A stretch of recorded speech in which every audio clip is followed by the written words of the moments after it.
अपना atomic structure में 2 lecture कर चुके हैं। उन 2 लेक्चर्स में हमने पढ़ा था कि एटम सब एटॉमिक पार्टिकल से मिलकर बना होता है और उन सब एटॉमिक पार्टिकल्स की डिस्कवरी भी हो चुकी थी। जो पहला सब एटॉमिक पार्टिकल मिला था वो था इलेक्ट्रॉन, जो जे थॉमसन ने उसकी डिस्कवरी की।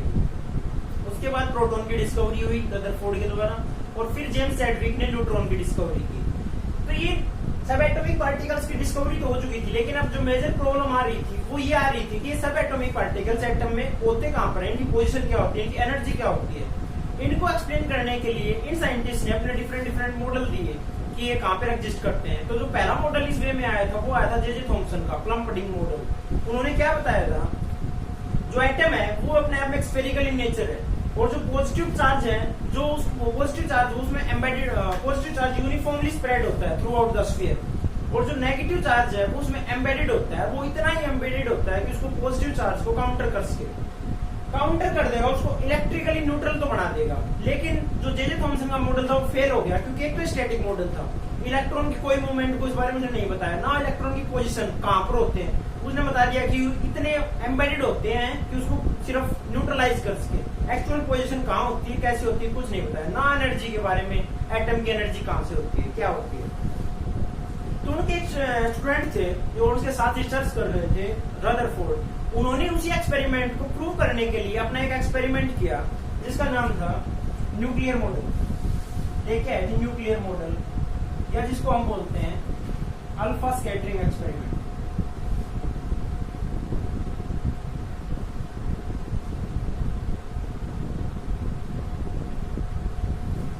ये रदरफोर्ड ने दिया था अपना मॉडल, और ये रदरफोर्ड ने अपना मॉडल जे थॉमसन के जो मॉडल थे उसी को प्रूव करने के लिए अपना मॉडल लेके आए थे। तो ये अल्फा रेज और अल्फा पार्टिकल्स क्या होते हैं, तो उस टाइम पे रदरफोर्ड इस एक्सपेरिमेंट के साथ साथ कुछ और एक्सपेरिमेंट भी कर रहे थे। तो उस टाइम पे जो डिफरेंट साइंटिस्ट थे तो रोएंटजन थे जो इस टाइम पर काम किया। उन्होंने क्या किया, एक इलेक्ट्रॉन की बीम को मेटल सरफेस के ऊपर स्ट्राइक करवाया, तो वहां से उसे कुछ रेज निकलती हुई, रेडिएशंस निकलती हुई दिखाई दी। उन रेडिएशंस के बारे में रोएंटजन को कुछ आइडिया नहीं था, ये रेडिएशंस कहां से आ रही हैं, इनका क्या नाम है, कुछ आइडिया नहीं था उस टाइम तक। तो उन्होंने उस रेडिएशन जो निकल रही थी उनका नाम रख दिया एक्स रेज, और जो आज भी ये सेम नाम चल रहा है, हम पढ़ते हैं एक्स रेज के बारे में। तो ये एक्स रेज कैसे रखा, जैसे हम मैथ्स में करते हैं, कोई लेंथ है एल लेंथ दे रखी है और हमें बोल दे कितनी लेंथ ये और ये इतनी है, तो हम मानते हैं ये एक्स मान ली और ये एल माइनस एक्स। तो इसी तरह से जो रोएंटजन थे उन्होंने भी रेडिएशंस का कुछ बारे में पता नहीं था, तो इनको नाम दे दिया एक्स रेज। फिर जो अलग साइंटिस्ट थे दूसरे इसी के साथ में जो काम कर रहे थे, रदरफोर्ड था, मैडम क्यूरी थी, छोटी थे, ये भी कुछ एक्सपेरिमेंट कर रहे थे। उन्होंने एक चीज नोटिस की कि जो नेचर में कुछ एलिमेंट ऐसे भी मिलते हैं जो अपने आप में रेडिएशन एमिट करते हैं, अपने आप में रेडिएशन, ना उनके साथ हम कोई रिएक्शन करवा रहे हैं, ना उनका टेम्परेचर चेंज कर रहे हैं, ना उसके साथ मतलब कोई भी हम उसके साथ चेंजिंग नहीं कर रहे हैं, फिर भी वो अपने आप रेडिएशन निकाल रहे हैं, अपने आप में रेडिएशन निकाल रहे हैं। उनको रेडिएशन जो निकाल रहे हैं ऐसे एलिमेंट्स को बोला गया था रेडियो एक्टिव एलिमेंट। और जो रेडिएशन निकल रही थी वो कई टाइप की थी उस टाइम पे। उन्होंने नोटिस किया अल्फा रेज निकल रही थी, बीटा रेज, गामा रेज, ये निकल रही थी। तो अल्फा रेज को जब उन्होंने चेक किया और मेजर किया तो उनको क्या मिला, जो अल्फा रेज होती हैं वो हीलियम की न्यूक्लियाई के बराबर होती है, इतना उनका वेट होता है, इतना चार्ज होता है। जब निकाला तो हीलियम का न्यूक्लियाई मींस हीलियम के ऊपर होता है 2 हीलियम 4, अगर हीलियम में से हम 2 इलेक्ट्रॉन निकाल दें तो इसके ऊपर हो जाएगा हीलियम 2+, ये होता है अल्फा रेज। तो इसके साथ रदरफोर्ड ने अपना एक्सपेरिमेंट स्टार्ट किया अल्फा रेज के साथ, क्योंकि अल्फा रेज के बारे में उसको जानकारी थी, क्योंकि वो इसके साथ एक एक्सपेरिमेंट और कर रहा था रेडिएशंस के ऊपर, और ये एक्सपेरिमेंट से उसको अल्फा रेज के बारे में पता था। तो अल्फा रेज का यूज करने के पीछे उसका एक रीजन था, वो हम अभी पढ़ते हैं। तो उसका जो सेटअप था एक्सपेरिमेंट का वो देखते हैं, क्या एक्सपेरिमेंट का सेटअप। उन्होंने क्या किया, एक लेड बॉक्स लिया, ये एक लेड बॉक्स लिया, यहाँ पे रोटेटिंग डिटेक्टर लिया, जिंक सल्फाइड स्क्रीन जिस पे लगी हुई, रोटेटिंग डिटेक्टर। डिटेक्टर लिया था, अगर कोई रेडिएशन पीछे से आया, कोई पार्टिकल इसके ऊपर हिट करेगा तो उनको पता चल जाएगा कि कहाँ पे हिट हो रहा है। तो ये डिटेक्टर लिया था पूरा। यहाँ पे गोल्ड की फॉइल ली, गोल्ड फॉइल ली,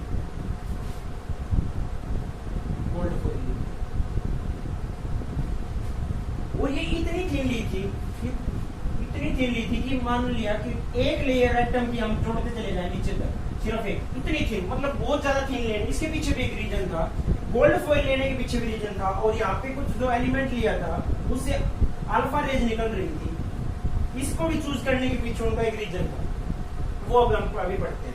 तो गोल्ड फॉइल उन्होंने चूज क्यों की? गोल्ड तो काफी महंगा भी होता है, इसकी जगह वो एल्यूमिनियम या कोई और मेटल भी यूज कर सकते थे। इसके पीछे एक रीजन था, जो गोल्ड फॉइल है, गोल्ड होता है, एक तो इसका एटॉमिक नंबर बहुत ज्यादा होता है, हाई एटॉमिक नंबर होता है हाई। दूसरा एक ये मलेबल बहुत होता है। मलेबिलिटी के बारे में हम पढ़ चुके हैं 10th क्लास में, मेटल्स आर मलेबल एंड डक्टाइल, उनको मतलब हम पीट के काफी थिन शीट बना सकते हैं। एक तो मलेबल थी, दूसरा इसका हाई एटॉमिक नंबर था, और एक इनर्ट टाइप थी, इसके किसी के साथ रिएक्शन नहीं करता है। एटॉमिक नंबर इसका अगर हाई है तो अगर पीछे से कोई पार्टिकल आ रहा है, अल्फा रेज के बारे में अभी हमने पढ़ा, हीलियम के ऊपर 2+ चार्ज होता है, इसके ऊपर 2+ चार्ज है। और जो जे थॉमसन ने मतलब अपना मॉडल दिया था, उन्होंने उसमें बताया था कि जो एटम होता है उसमें पॉजिटिव चार्ज यूनिफॉर्मली स्प्रेड होता है, तो पॉजिटिव चार्ज यूनिफॉर्मली स्प्रेड है, तो हीलियम के ऊपर भी 2+ चार्ज है। और यहाँ पर अगर गोल्ड की फॉइल लिया, उसका भी एटॉमिक नंबर हाई है, तो जब अगर लो वेट का अगर कोई एटॉमिक नंबर ले लेते तो या तो उसके साथ डिस्प्लेस कर देता है, या उसके साथ कुछ ना कुछ डिफ्लेक्शन उतनी नहीं आती। यहाँ से अगर यूनिफॉर्मली स्प्रेड है तो इन लाइंस को बिल्कुल स्ट्रेट पास कर जाना चाहिए था विदाउट एनी डिफ्लेक्शन, क्योंकि सेम डिफ्लेक्शन मिलता है उसको। आई है मलेबल, ये लेने का पीछे रीजन था, जैसे एक लेयर ली, या फिर वो इसकी जब थिन की जरूरी थोड़ी थी, उसको थिन लेनी थी, थिक लेयर भी ले सकता था। थिन लेने के पीछे रीजन था, ये रेज आ रही थी, कोई एटम की रेज आई, मान लो इसके अंदर तो पॉजिटिव चार्ज था, जे थॉमसन ने बताई थी ये बात। तो ये अगर ये रेज यहाँ से आई और इसको डिफ्लेक्शन मिला यहाँ पे, फिर अगर इसकी नेक्स्ट लेयर एक और एटम की लेयर होती है, इसमें भी पॉजिटिव चार्ज मिलता, और ये इसको अगर ऊपर की तरफ दोबारा डिफ्लेक्ट कर देती है, रेज निकल जाती है। तो एक्चुअल में इस रेज ने जो पीछे से आ रही थी, अपना काम तो किया है, डिफ्लेक्शन हुई है इसके अंदर, लेकिन लेयर डिफरेंट होने की वजह, मल्टी लेयर होने की वजह से उन्होंने अपना काम नहीं शो नहीं होने दिया, और जो रेज पीछे सीधी जो डिफ्लेक्ट होके भी आई है लेकिन वो सीधी निकल गई। तो यहाँ से अगर ये मल्टी लेयर लेते हम, तो यहाँ पे सिर्फ हमेशा एरर ही मिलती। तो सिंगल लेयर लेने का मतलब समझ में आ गया कि हम एरर को दूर करना चाहते थे। तीसरा है इनर्ट का। इनर्ट की जगह मान लिया हमने इसकी जगह एल्यूमिनियम ली होती, एल्यूमिनियम को भी हम काफी मतलब मलेबल होती है, उसको भी तो बहुत थिन लेयर बना सकते हैं, लेकिन एल्यूमिनियम क्या करता है, ऑक्सीजन के साथ रिएक्ट करके अपने आप की मतलब एल्यूमिनियम अपने ऊपर एक लेयर बना लेता है, एल्यूमिनियम ऑक्साइड की अपने ऊपर एक लेयर बना लेता है। अगर ये अपने ऊपर लेयर बना लेता तो जो पीछे से रेज आ रही थी उसमें कुछ ना कुछ एरर आती, वो डिफ्लेक्शन जो उसको चेक करना था वो डिफ्लेक्शन नहीं मिलता, तो यहाँ पे भी फिर एरर आ जाती। तो इन सब चीज को, इन एरर को दूर करने के लिए उसने यहाँ पे गोल्ड को लिया, क्योंकि गोल्ड का एटॉमिक नंबर हाई होता है, एक हाईली मलेबल होता है, एक इनर्ट होता है। अल्फा रेज को लेने के पीछे उसका रीजन ये था कि अल्फा के ऊपर एक हैवी पॉजिटिवली चार्ज है, इसके ऊपर 2+ यूनिट चार्ज है। अगर कोई हैवी पॉजिटिवली चार्ज और उसको आगे से अगर कोई हैवी पॉजिटिव चार्ज मिलेगा, अगर कंसंट्रेटेड चार्ज मिलेगा तो ही उसको डिफ्लेक्ट कर पाएगा, अदरवाइज उसको अगर सेम चार्ज मिलता रहा तो उसके थ्रू पास कर जाएगा। अगर इसको हीलियम को 2+ चार्ज या अल्फा रेज को लेने के पीछे उसका ये रीजन था। तो यहाँ तक ये समझ गया अल्फा रेज को क्यों यूज किया और गोल्ड फॉइल को क्यों यूज किया। तो यहाँ से उन्होंने अपना एक्सपेरिमेंट स्टार्ट किया।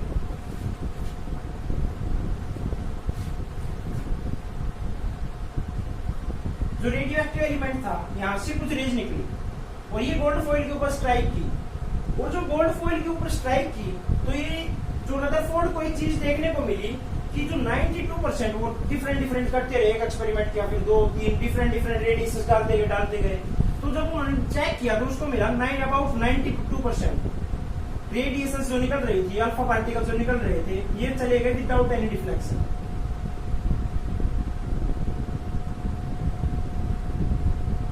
इनमें कोई डिफ्लेक्शन नहीं आया, तो रदरफोर्ड को यहाँ से डाउट हो गया कि जे थॉमसन का एक्सपेरिमेंट था वो कहीं ना कहीं गलत साबित हो चुका है। क्यों हो चुका है? अगर रदरफोर्ड के एक्सपेरिमेंट, जे थॉमसन के एक्सपेरिमेंट के अकॉर्डिंग यहाँ पे पॉजिटिव चार्ज यूनिफॉर्मली स्प्रेड है,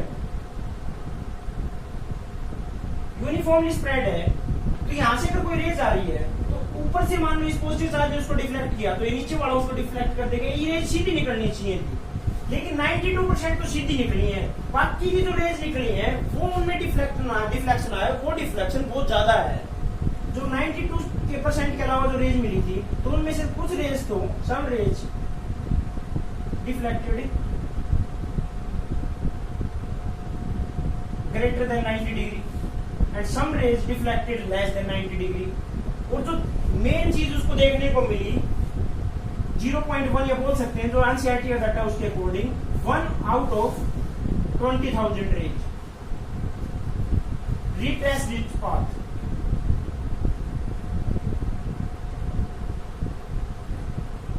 अगर यहाँ से 20,000 रेज निकली एक साथ, तो उनमें से जो 92% थी वो तो सीधा निकल गई, लेकिन जो बची हुई कुछ रेस थी उन्होंने ज्यादा डिफ्लेक्शन दिखाया, यहाँ पे स्ट्राइक की, यहाँ पे स्ट्राइक की, 90 डिग्री से कम का, लेकिन कुछ ने 90 डिग्री से ज्यादा भी डिफ्लेक्शन दिखाया।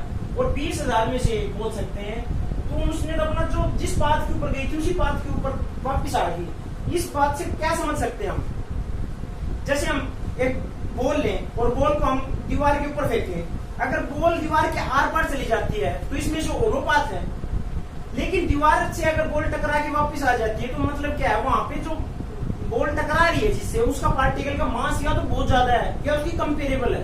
पिछले लेक्चर में भी हमने पढ़ा था कि कोई चीज सभी अपना जो पाथ होती है वो रिट्रेस करती है जब सामने वाला पार्टिकल एवियर पार्टिकल हो, या तो इक्वल मास में हो या उसका मास उससे भी ज्यादा हो।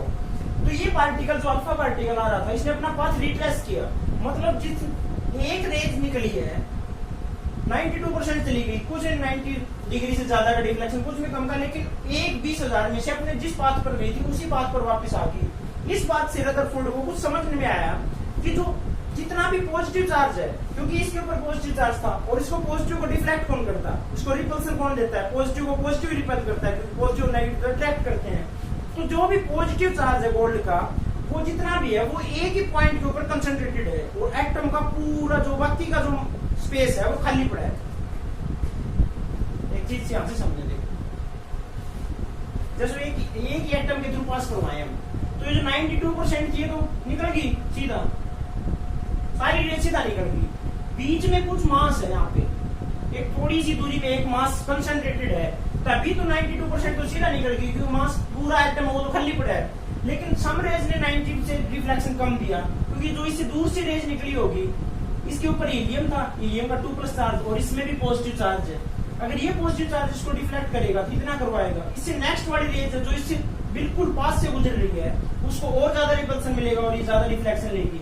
सेम यहाँ पे हो रहा था, जो इसके बिल्कुल सामने टकराई है रेज आके, अल्फा रेज, उसने अपना पाथ रिट्रेस किया है।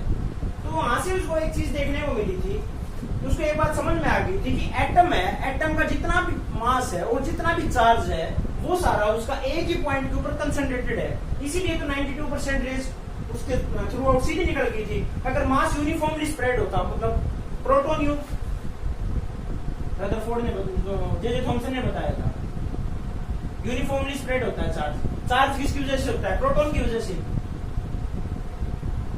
प्रोटॉन। तो अगर प्रोटॉन यूनिफॉर्मली स्प्रेड होते तो खाली इसको निकलना ही नहीं चाहिए था, क्योंकि कहीं ना कहीं तो इसके ऊपर स्ट्राइक करता है, इसको डिफ्लेक्शन मिलती कुछ ना कुछ तो, लेकिन मिल ही नहीं रही थी कुछ तो, बिल्कुल 92% तो सीधी निकल रही थी, कुछ तो डिफ्लेक्शन मिलती यूनिफॉर्मली अगर स्प्रेड होता तो। उसके बाद सम रेज 90 डिग्री से ज्यादा के एंगल पर डिफ्लेक्ट हुई और कुछ रेज 90 से कम की, और एक 20,000 में से वापिस आ गई थी। इसका मतलब जो भी मास है वो एक ही पॉइंट के ऊपर कंसंट्रेटेड है, और जितना भी चार्ज है एटम का वो एक ही पॉइंट के ऊपर कंसंट्रेटेड है।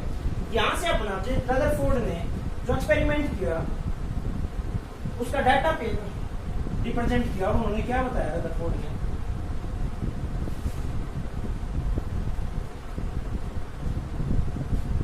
पहला बताया था most of space of atom is hollow, जितना स्पेस है एटम का उसमें से ज्यादातर तो खाली पड़ा है। दूसरा, most of mass of atom is concentrated at one point, at one point in atom. और जिस पॉइंट के ऊपर ये कंसंट्रेटेड है उसको नाम दिया था रदरफोर्ड ने न्यूक्लियस। और आप अब तक पढ़ चुके हैं, आप पढ़ भी लिया था पिछले लेक्चर में, मास होता है किसकी वजह से होता है एटम में मास? हमने देखा था इलेक्ट्रॉन का मास होता है, वो होता है 1/1837 टाइम्स ऑफ हाइड्रोजन के मास के, बहुत ही कम होता है। लेकिन प्रोटॉन और न्यूट्रॉन का अप्रोक्सीमेटली इक्वल होता है, न्यूट्रॉन का, और वो अप्रोक्सीमेटली इक्वल होता है हाइड्रोजन आयन के। तो ये मास होता है मेनली प्रोटॉन और न्यूट्रॉन की वजह से। तो उन्होंने ये बात बताई कि जो मास है वो एक ही पॉइंट के ऊपर कंसंट्रेटेड है, और उसको उन्होंने नाम दिया न्यूक्लियस। तो रदरफोर्ड ने एक बात बोल दी कि न्यूक्लियस के अंदर प्रोटॉन और न्यूट्रॉन है। दूसरा पॉइंट ये बता दिया। तीसरी बात ये बताई कि जो साइज ऑफ एटम है वो मच ग्रेटर देन है size of nucleus. Size of atom is much greater than size of nucleus. क्योंकि अगर इन्होंने बताया था साइज, मान लो हम 10 की जो साइज ऑफ एटम उन्होंने कैलकुलेट की थी वो माना था 10⁻10। अगर ये मीटर है तो जो साइज ऑफ न्यूक्लियस मिलेगी वो मिलेगी 10⁻⁻50। इतना डिफरेंस है। जैसे क्या समझे, अगर एक फुटबॉल का पूरा ग्राउंड है, अगर फुटबॉल के पूरे ग्राउंड में हम क्रिकेट की गेंद रख दे उसके बिल्कुल सेंटर में, तो गेंद की जितनी साइज है वो तो है न्यूक्लियस, और पूरा ग्राउंड है वो है उसका एटम। मतलब volume of atom is equal to 10⁻5 times volume of nucleus. 10 की पावर 5 गुना ज्यादा, 1 लाख ज्यादा गुना बड़ा एटम है, न्यूक्लियस इतना छोटा है उसका। यहां से रदरफोर्ड ने एक बात बताई थी, एक क्योट दिया था अपना उस टाइम के ऊपर बताई थी। जब ये एक्सपेरिमेंट वो कर रहे थे, जब उन्होंने अपना पाथ रिट्रेस किया था, तो उन्होंने बोला था ये इतना चमत्कारिक रिजल्ट मिला है मुझे, हमें देखने को मिल रहा है कि हम एक मिसाइल को हमारे टिश्यू पेपर होता है, टिश्यू पेपर तो सबने देखा होगा, टिश्यू पेपर के ऊपर मिसाइल फेंके और वो मिसाइल टकरा के वापस आ जाए, इतना चमत्कारिक रिजल्ट मिल रहा था। अल्फा पार्टिकल इतने हैवी थे और इसकी स्ट्राइक करके वो वापस आ रहे हैं। उसने कुछ अंदाजा नहीं था, लेकिन ये इतना बड़ा फैसला था उस टाइम पे, इतनी बड़ी बात बोल दी थी वो। तो उन्होंने फिर ये बात, तीसरा रिजल्ट ये दिया था साइज ऑफ एटम। चौथा दिया था, अब उन्होंने पोजीशन बताई इलेक्ट्रॉन की, जो जे थॉमसन नहीं बता पाए थे, पोजीशन ऑफ इलेक्ट्रॉन।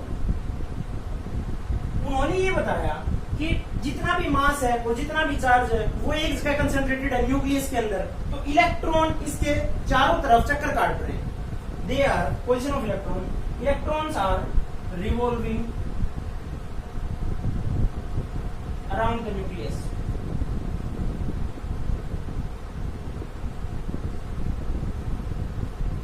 न्यूक्लियस के अराउंड रिवॉल्व कर रहे हैं।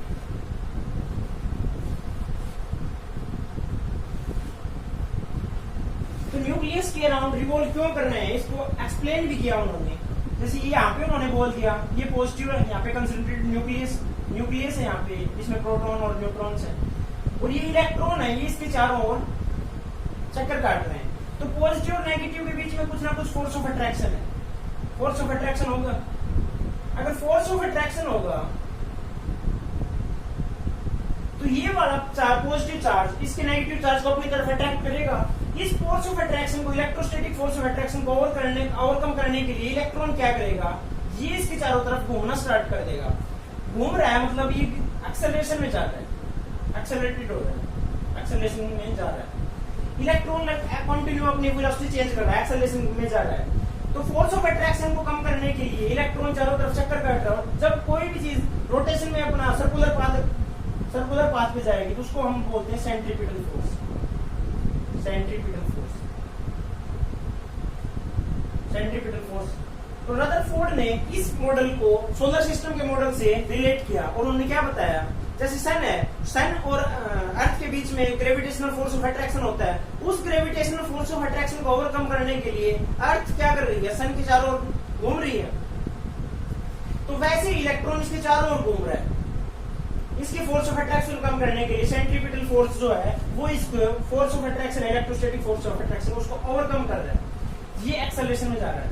तो यहां तक उसने एक्सप्लेन कर दिया, लेकिन वो ये बात बोल के फंस गया कि ये एक्सेलरेटेड है, तो यहां से उसका मेजर ड्रॉबैक है। ये रदरफोर्ड ने अपना मॉडल कंप्लीट कर दिया था, लेकिन जो लास्ट में उसने बात बोली ये फंस गया यहाँ पे आके, और ये इसका मेजर ड्रॉबैक भी हुआ लास्ट। तो इस थ्योरी के ड्रॉबैक्स क्या थे?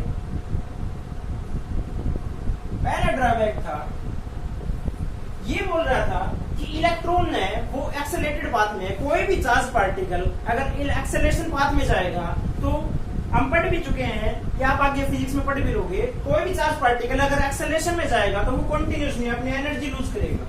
अगर कोई भी चार्ज पार्टिकल एक्सेलरेट करेगा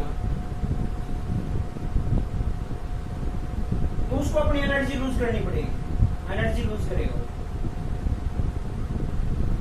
जैसे इसको हम रिलेट करके देखते हैं, जैसे एक रनिंग ट्रैक होता है, रनिंग ट्रैक के ऊपर हम पहले भागना स्टार्ट किया, तेज धीरे धीरे धीरे फिर तेज तेज तेज काफी तेज भागने लग गए, तो काफी तेज भागने के बाद क्या होगा, हमारी जो एनर्जी है वो कंज्यूम हो रही है लगातार रनिंग के दौरान। अगर एनर्जी कंज्यूम हो रही है तो हम थक जाएंगे जल्दी, और थक के क्या हो जाएंगे, बैठ जाएंगे बिल्कुल ग्राउंड के बीच में जाके। वही सेम प्रोसेस यहाँ पे ड्रॉबैक इसका ये हुआ था, इलेक्ट्रॉन अगर इसके चारों तरफ चक्कर काट रहा हो, कंटिन्यूअसली एक्सेलरेशन में है, तो एक्सेलरेशन में इसको भी एनर्जी लूज करनी चाहिए थी, और ये एनर्जी लूज करेगा तो अपना पाथ छोड़ देगा। अगर ये पाथ छोड़ देगा तो फाइनली क्या करेगा, धीरे धीरे घूमता घूमता इस न्यूक्लियस के अंदर गिर जाएगा, एटम डिस्ट्रॉय हो जाना चाहिए, लेकिन एटम तो डिस्ट्रॉय नहीं होता, एटम तो स्टेबल होता है।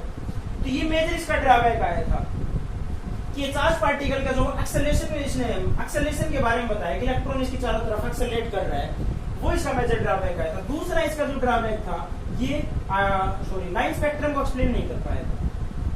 लाइन स्पेक्ट्रम हम नेक्स्ट टॉपिक में पढ़ेंगे, जो बोर मॉडल ने किया था। ये लाइन स्पेक्ट्रम को नहीं किया। लाइन स्पेक्ट्रम क्या मतलब होता है, कोई भी एलिमेंट है, हाइड्रोजन है उसका अलग लाइन स्पेक्ट्रम होता है, कोई भी एलिमेंट होता है उसका अपना अपना एक लाइन स्पेक्ट्रम होता है। जैसे पढ़ा भी होगा आपने, ये विजिबल रीजन में आता है, विबग्योर बनाते हैं, विबग्योर 10th क्लास में पढ़ा होगा, ये विबग्योर बनाते हैं। यहाँ पे इस वेवलेंथ के ऊपर ये रेडिएशंस मिल रही है, ये वेवलेंथ मिल रही है, इस पर ये विजिबल दिखाई दे रहा है, इस पर ये कलर दिखाई दे रहा है, इस वेवलेंथ पर ये कलर दिखाई दे रहा है। ये डिफरेंट कलर डिफरेंट वेवलेंथ के ऊपर डिफरेंट कलर क्यों दिखाई दे रहे थे, एक लाइन स्पेक्ट्रम को नहीं एक्सप्लेन कर पाया। तो ये दो ड्रॉबैक थे इसके यहाँ से। तो इसके एक्सपेरिमेंट को आगे प्रूव करने के लिए जो नेक्स्ट साइंटिस्ट आए थे वो आए थे बोर ने अपना मॉडल दिया था, और उन्होंने इस एक्सपेरिमेंट को प्रूव कर दिया था कि इलेक्ट्रॉन एटम जो है वो स्टेबल है। तो वो हम बाद में पढ़ेंगे, उससे पहले हम जो रदरफोर्ड ने जो बात बता दी थी उसके बारे में कुछ चीज देखते हैं।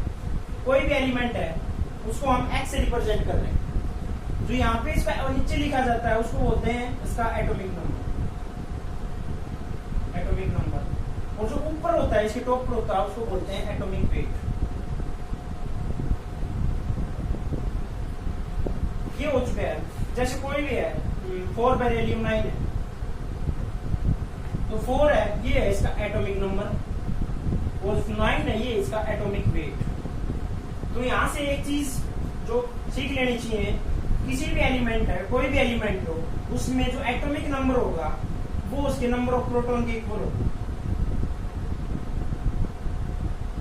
नंबर ऑफ प्रोटॉन के इक्वल होगा। अगर वो पार्टिकल न्यूट्रल है तो ही नंबर ऑफ इलेक्ट्रॉन के इक्वल भी होगा। अगर कोई पार्टिकल न्यूट्रल है, जैसे बेरिलियम के ऊपर अभी कोई चार्ज नहीं है, तो उसका एटॉमिक नंबर उतना ही होगा, जितने उसमें प्रोटॉन होंगे उतने ही उसमें इलेक्ट्रॉन होंगे।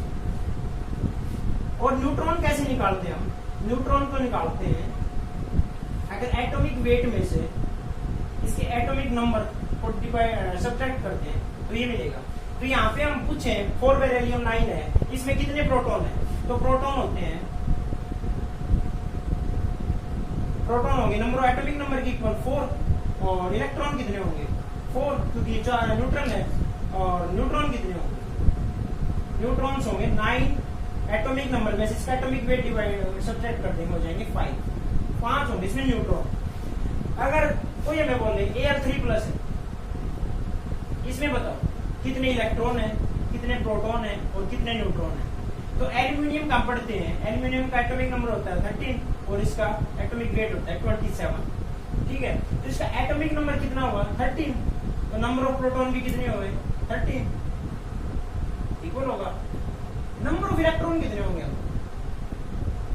नंबर ऑफ इलेक्ट्रॉन अगर ये न्यूट्रल पार्टिकल होता, न्यूट्रल एलिमेंट होता इसके एटॉमिक नंबर के बराबर होते 13 के बराबर होते, लेकिन हमने अभी क्या देखा इसके ऊपर चार्ज कितना है Al3+ के ऊपर, कोई एल्यूमिनियम था, इसमें से हम एक इलेक्ट्रॉन को निकालते हैं, तो एक इलेक्ट्रॉन निकल रहा है मतलब एक यूनिट चार्ज जा रहा है, तो इसके ऊपर एक यूनिट पॉजिटिव चार्ज आ जाएगा, एक एल्यूमिनियम +1।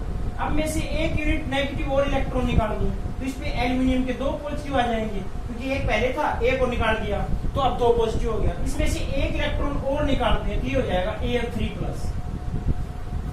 मतलब जितने एल्यूमिनियम में इलेक्ट्रॉन थे उतने ही प्रोटॉन थे पहले जब न्यूट्रल था, क्योंकि ये कोई भी एटम हो वो इलेक्ट्रिकली न्यूट्रल होता है, इलेक्ट्रॉन और प्रोटॉन दोनों इक्वल होते हैं। लेकिन अब हम इसमें से 3 इलेक्ट्रॉन निकालते हैं, 3 इलेक्ट्रॉन निकाल देंगे तो ये 3+ में पॉजिटिव चार्ज आ जाएगा, क्योंकि 3 इलेक्ट्रॉन बाहर निकले हैं तो 3 पॉजिटिव चार्ज आ गया। तो नंबर ऑफ इलेक्ट्रॉन 13 थे, लेकिन हमने 3 बाहर निकाल दिए, 3 हो गए 10। और number of proton neutron sorry number of neutron होते हैं 27 - 30। तो यहाँ से इलेक्ट्रॉन प्रोटॉन और न्यूट्रॉन आप निकाल देंगे। तो कुछ टर्म्स हैं जिनको पढ़ लें, बाकी आपको पता भी होगा उनके बारे में, तो पढ़ लेना चाहिए एक बार। पहला है आइसो इलेक्ट्रॉनिक स्पीशीज। इससे पहले हम पढ़ते हैं आइसोटोप्स के बारे में। आइसोटोप क्या होते हैं? आइसोटोप वे एलिमेंट होते हैं जिनका एटॉमिक नंबर सेम होता है लेकिन मास नंबर डिफरेंट होता है, जैसे 1H1, 1H2 और 1H3। इन सब का एटॉमिक नंबर 1 है लेकिन इसका मास डिफरेंट। आइसोटोप्स होते हैं जिनका एटॉमिक नंबर तो सेम हो लेकिन मास नंबर डिफरेंट, उनको बोलते हैं आइसोटोप्स। दूसरा होता है आइसोबार्स। आइसोबार्स वे एलिमेंट होते हैं जिनका एटॉमिक नंबर जो डिफरेंट हो, एटॉमिक नंबर डिफरेंट हो लेकिन एटॉमिक मास सेम हो, एटॉमिक मास सेम हो। ऐसे एलिमेंट जैसे 18 आर्गन 40 और 20 कैल्शियम 40, ये दोनों एलिमेंट है। यहाँ पे इसका एटॉमिक नंबर 18 है और इसका एटॉमिक नंबर 20 है, लेकिन इनका एटॉमिक मास इसका ही 40 और इसका ही 40 है। ये दोनों आइसोबार्स है। नेक्स्ट है iso electronic species. Electronic species, iso electronic species कौन सी होती हैं? आइसो इलेक्ट्रॉनिक स्पीशीज वे स्पीशीज होते हैं जिनका नंबर ऑफ इलेक्ट्रॉन सेम हो। जैसे नाइट्रोजन है, नाइट्रोजन में कितने इलेक्ट्रॉन होते हैं? इसका नंबर होता है 7 एटॉमिक नंबर होता है, 14 एटॉमिक मास होता है। इसमें एटॉम अभी फिलहाल इलेक्ट्रॉन 7 है। अगर हम इसमें से 3 इलेक्ट्रॉन निकाल दें, सॉरी 3 इलेक्ट्रॉन इसको और दे दें, पहले इसमें 7 थे 3 और दे दिए तो इसके ऊपर चार्ज कितना आ जाएगा? एक इलेक्ट्रॉन अगर किसी के पास जाएगा तो कितने हो जाएंगे? एक नेगेटिव चार्ज जाएगा, उसके ऊपर 2 इलेक्ट्रॉन आगे, 2 नेगेटिव, 3 आगे, 3 नेगेटिव, तो ये 3 और आगे ये हो जाएंगे 10। सिमिलरली ऑक्सीजन के ऊपर 2 नेगेटिव, ऑक्सीजन के पास होते हैं 8 इलेक्ट्रॉन और 8 में से 2 और ऐड कर दिए हो गए 10। और F नेगेटिव, F के पास होते हैं 9 एटॉमिक नंबर, तो 9 इलेक्ट्रॉन पहले थे और एक और दे दिया, ये हो गए 10। तो N3- O2- और F- तीनों आइसो इलेक्ट्रॉनिक स्पीशीज है क्योंकि इनमें atom number of electron same है। N3- O2- और F-, ये हो गए आइसो इलेक्ट्रॉनिक। और फिर होते हैं आइसोटोनिक,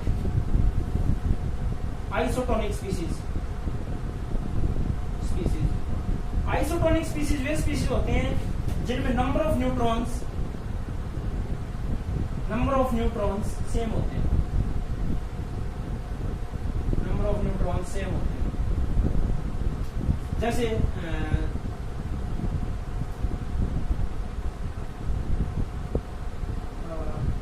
7 नाइट्रोजन 14 है, इसमें नंबर ऑफ न्यूट्रॉन निकाले, नंबर ऑफ न्यूट्रॉन निकालेंगे तो इसका atomic weight minus atomic number कितने आगे? 7। कार्बन का देखते हैं 6 कार्बन 13, ये इसका आइसोटोप होता है। 6 कार्बन 13, 6 कार्बन 12 और 6 कार्बन 14। इसमें देखें तो नंबर ऑफ न्यूट्रॉन निकालें, नंबर ऑफ न्यूट्रॉन कितने होंगे? एटॉमिक वेट 13 - 6, ये हो गए 7। तो इन दोनों में नंबर ऑफ न्यूट्रॉन सेम है, तो ये दोनों स्पीसीज आइसोटोनिक होती है। आइसोटोनिक बेस स्पीसीज में नंबर ऑफ न्यूट्रॉन सेम हो, आइसो इलेक्ट्रॉनिक बेस में नंबर ऑफ इलेक्ट्रॉन सेम हो, आइसोबार्स वे होते हैं जिनका एटॉमिक नंबर डिफरेंट हो लेकिन एटॉमिक मास सेम हो, और आइसोटोप्स वे होते हैं जिनका एटॉमिक नंबर सेम हो लेकिन एटॉमिक मास डिफरेंट। तो यहाँ तक अब हमने रदरफोर्ड के मॉडल के बारे में पढ़ लिया था, न्यूक्लियर मॉडल दिया था उन्होंने, न्यूक्लियस के बारे में बता दिया था, एक्सप्लेन कर दिया था, और ये भी बता दिया था कि जो कंप्लीट मास है और जो चार्ज है वो न्यूक्लियस के अंदर कंसंट्रेटेड होता है थोड़े से स्पेस में, और एटम का बाकी का पूरा स्पेस है वो खाली पड़ा हुआ है। तो और इलेक्ट्रॉन्स के चारों तरफ चक्कर काट रहे हैं, लेकिन वो अपने एक ड्रॉबैक, उनका एक मेजर ड्रॉबैक आया था कि इलेक्ट्रॉन की स्टेबिलिटी नहीं बता पाए थे, क्योंकि जो एक्सेलरेट कर रहा है चार्ज पार्टिकल एक्सेलरेट करेगा तो एनर्जी लूज करेगा, तो वो डिस्ट्रॉय हो जाएगा लास्ट में। यहाँ से वो प्रूव नहीं कर पाए थे। तो उसके बाद एक और साइंटिस्ट आए थे, वो जे थॉमसन के भी रिसर्च उसके स्टूडेंट रह चुके थे, और रदरफोर्ड के साथ भी उनके साथ उन्होंने रिसर्च कर रहे थे। तो उसने जे थॉमसन का भी एक्सपेरिमेंट स्टडी किया, रदरफोर्ड का भी एक्सपेरिमेंट स्टडी किया, और फिर उन्होंने अपना एक खुद का एक्सपेरिमेंट किया, उनका नाम था नील बोर। नील बोर ये साइंटिस्ट आए थे, उन्होंने फिर इस जो रदरफोर्ड के जो मॉडल्स में जो कमियां थी इन कमियों को दूर किया था। उससे पहले कुछ चीजों को पढ़ना पड़ेगा हमें, वो चीजें हम नेक्स्ट लेक्चर में पढ़ेंगे, जो ड्यूअल नेचर के बारे में पढ़ेंगे। यहाँ तक जो ड्यूअल नेचर के बारे में नेक्स्ट लेक्चर में डिस्कस करते हैं, क्योंकि यहाँ पर तो एक ही नेचर पढ़ रहे थे कि सारे जितने भी पार्टिकल है वो सिंगल पार्टिकल नेचर के हैं।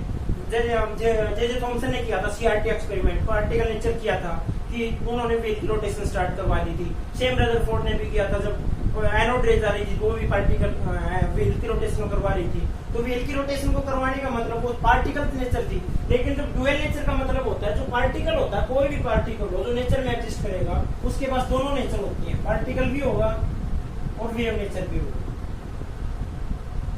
तो Niels Bohr experiment, Niels Bohr का जो मॉडल उसको पढ़ने से पहले हम ये ड्यूअल नेचर को करेंगे। ड्यूअल नेचर को हम एक चीज से और बोलते हैं, आपने सुना भी होगा, क्वांटम मैकेनिक्स। क्वांटम मैकेनिक्स इससे पहले थी, क्वांटम मैकेनिक्स से पहले थी classical mechanics. Classical mechanics, classical mechanics कौन सी है? आपने 10th क्लास में पढ़ा भी होगा, न्यूटन ने ला दिए थे, first law, second law, third law, V = U + 8, S = UT + ½ AT²। ये सब क्लासिकल मैकेनिक्स में थे, और ये क्लासिकल मैकेनिक्स के जो रूल्स थे ये माइक्रोस्कोपिक लेवल पर फेल हो गए थे। माइक्रोस्कोपिक जो जिनका मास हम मेजर कर सकते हैं इजीली, उन पार्टिकल्स के ऊपर तो ये इजीली वैलिड थे क्लासिकल मैकेनिक्स के, लेकिन माइक्रोस्कोपिक लेवल पर आके जो क्लासिकल मैकेनिक्स के जो रूल्स थे वो काम नहीं कर रहे थे। तो वहां से क्वांटम मैकेनिक्स ने अपना ड्यूअल नेचर के बारे में एक्सप्लेन किया। तो नील बोर को एक्सपेरिमेंट को पढ़ने से पहले हमें ये सारी चीजें एक बार पढ़नी पड़ेंगी। तो ये सारी चीजें हम नेक्स्ट लेक्चर में देखेंगे। तो thank you guys, please share and subscribe our channel.